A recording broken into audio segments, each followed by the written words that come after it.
Well, hello there, chums. It is I, Captain Stephen X, and we're here in No Man's Sky talking about new ideas for the iteration. Now, this idea, chums, this is around about Uncharted systems and putting those Uncharted systems up for auction once you've scanned everything in the system. Well, I say everything. As soon as you hit about a 70% threshold, that should do the trick. Right, anyway. That's got their attention. Yeah, hello little guys. Right, anyway, Exo, if you wouldn't mind, could you just bring the idea up on this console? Thanking you very much. Execute! Okay, around about a year ago or so, I was on the Hidden Panda show with one of his cohorts, and we was bouncing ideas off of each other on Uncharted systems. So the way the idea evolved was eventually is an idea that I feel will fit quite nicely into the current iteration and in how the way the game is structured currently. So you go to an Uncharted system, it's got no races there, no dominant species, no nothing, no trade, no sort of conflict level, no nothing. It's pretty much an empty system with planets that you can go visit. There's no ships, there's no sort of outposts, there's no nothing. So wouldn't it be cool if you could go there and actually chart these systems, and then once you've got all the gathered data in that system, put it up for sale or at an auction to all the different races, and then the races actually appear. So the station would come in and all the little outposts would go down to the planets, they'd make all the settlements, and then it kind of makes sense to the current iteration of things. I feel this idea could give the travellers another sense of purpose and another sense of exploration. I mean, you'd want to get the best scanner modules, so you're making units or nanites when you're doing all your scans and discoveries and boosting it that way as well. But then also, once you've actually scanned over 70% of a system and all the planets and life forms in there, you can go back to your freighter and put it up for auction and actually sell it to one of the races. Now, the races will be interested in planetary worth for different reasons. It's like the Gek. The Gek are very into their mining. Their systems have always got the best haulers and the best mining attributes. So if you do scan a lot of minerals and the rocks on a planet, they're going to want to offer you a higher amount of units for that planet or the whole system, you know. Whereas the Viking, because they're into hunting and they like Mordite and things like that, and they like the actual animals, scanning all the fauna on a planet will make it more worthwhile to the Viking. And the Viking, get this, will actually pay you in Quicksilver.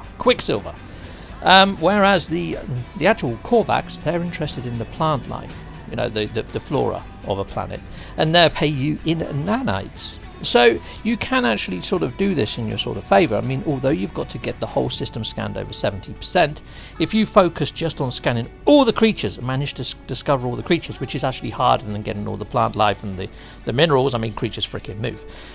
So yeah, you could actually try and push to get that Quicksilver.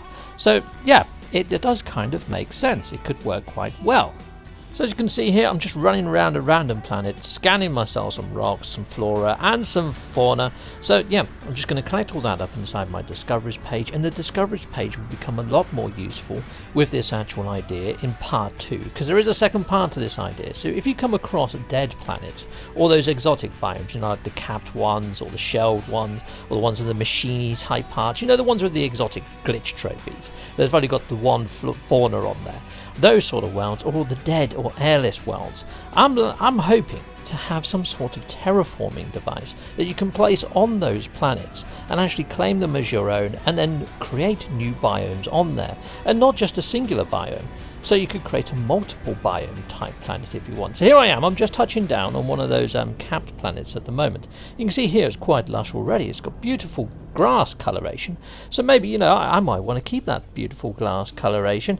But yeah, there's all different sliders that you could probably use to actually tone this up and do what you want with it, or place different sorts of plants on there from your Discoveries page, but we'll get into that into a moment. Now, there isn't a terraformer at the moment, so I'm just going to use a beacon. They're kind of defunct anyway.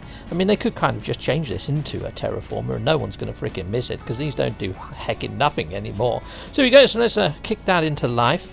And yeah, so I'm just going to quickly mock up a quick image and place it over the top of this to show you what I'm on about. So here you go. So once you actually go into here, terraforming planet, select options. You can hit randomize or customize. Now if you do hit the randomize, it gives you a rough idea in the top right hand corner what it may do to the planet. So in this case, it may give you tropical climate with fungal type spores and toxic storms.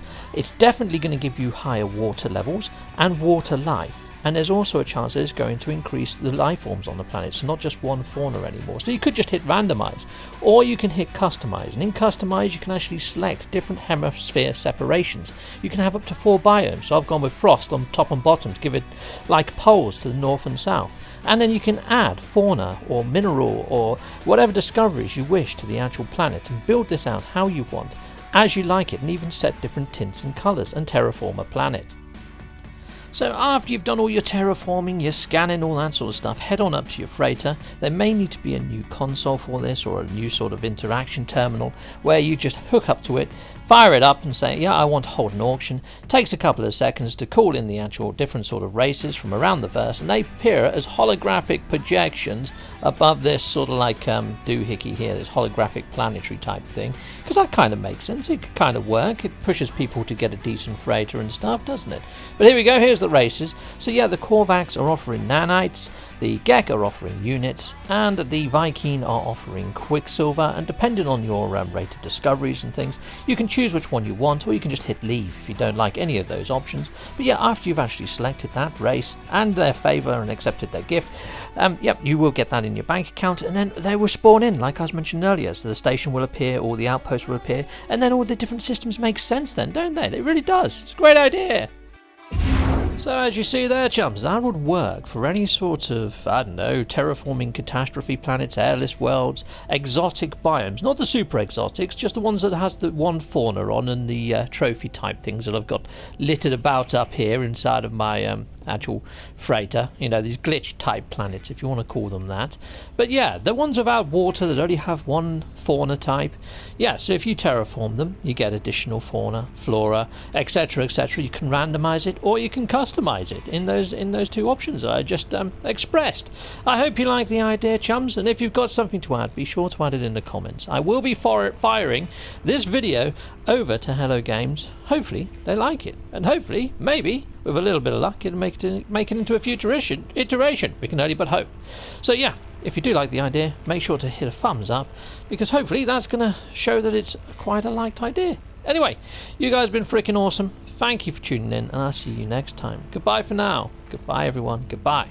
I'd say a massive great big thank you to all those that back my channel through Patreon or through YouTube membership, and if that appeals to you, check out the links in my video description or at the end of this video thanking you. In the video description are all my social media links, and I have them on screen as well, and I also have merch, so if you want a fine and dandy pair of socks or a mug or a t-shirt, head on over to Teespring. Or support the channel through a like, a subscribe, or hit that notification bell, or just don't skip any of the adverts. That throws revenue down my avenue, and thank you very much for watching. Watching is freaking awesome! Heck yes. Take care. Bye bye.